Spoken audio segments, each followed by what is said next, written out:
अस्सलाम वालेकुम नाज़रीन, ड्रामा सीरियल शिद्दत की आने वाली एपिसोड में हम देखने वाले हैं कि असरा सुल्तान के हाथों बहुत ही आसानी से बेवकूफ़ बन जाती है और उसे पता भी नहीं चलता।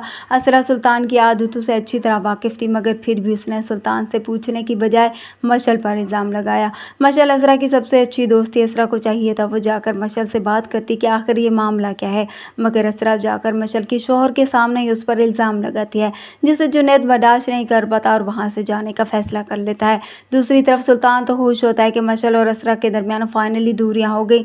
सुल्तान की मां मशल के जाने पर काफ़ी परेशान होती है कि आखिर कैसे अचानक इन लोगों ने जाने का फ़ैसला कर लिया।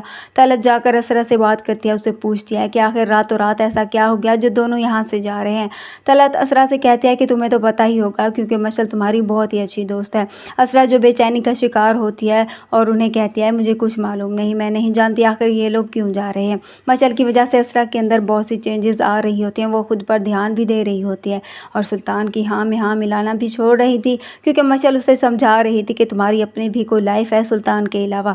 मगर अब सुल्तान से ये सब बर्दाश्त नहीं हो पा रहा था, इसलिए उसने इतनी बड़ी चाल चली और असरा को खूब बेवकूफ़ बनाया। सुल्तान से ये बर्दाश्त नहीं हो पा रहा था कि असरा उसकी गिरफ्त से बाहर हो रही है, इसलिए उसने ये सारा ड्रामा रचाया। तलत असरा से कहती है, वो लोग जा रहे हैं, तुम जाकर मशल से मिल तो लो। असरा नहीं जाती, वो अपना सर झुकाए वहाँ खड़ी रहती है। मशल भी जाने लगती है तो सुल्तान की माँ उससे पूछ ही लेती है, बेटा हमें कुछ बता दो, आखिर हुआ क्या है, क्यों तुम लोग यहाँ से जा रहे हो। जिस पर मशल उन्हें जवाब देती है कि कुछ नहीं आंटी, बस मुझे सिला मिला है दोस्ती का। ये कहकर मशल अपना सामान उठाती है और वहाँ से चली जाती है। असरा को अब समझ नहीं आ रही होती आखिर ये सब कैसे और क्यों हुआ। असरा अब सुल्तान के पास जाती है और उसे कहती है कि आप मुझे बताएं कि आखिर ये सब कैसे और क्यों हुआ। सुल्तान असरा को ही पागल बना देता है, उसे कहता है कि तुमने खुद ही ये सब कुछ किया है। वो कहता है, हो सकता है तुमने फर्जी नंबर बनाकर उस पर चैट की और उसके स्क्रीनशॉट लेकर डिलीट कर दिया। वो उसे कहता है कि अगर ये मैंने मशल को मैसेज किए होते तो उसके मोबाइल में भी ये चैट होती, लेकिन उसके मोबाइल में कोई चैट नहीं है। असरा अब सुल्तान की चाल को समझने की बजाय परेशान होती है।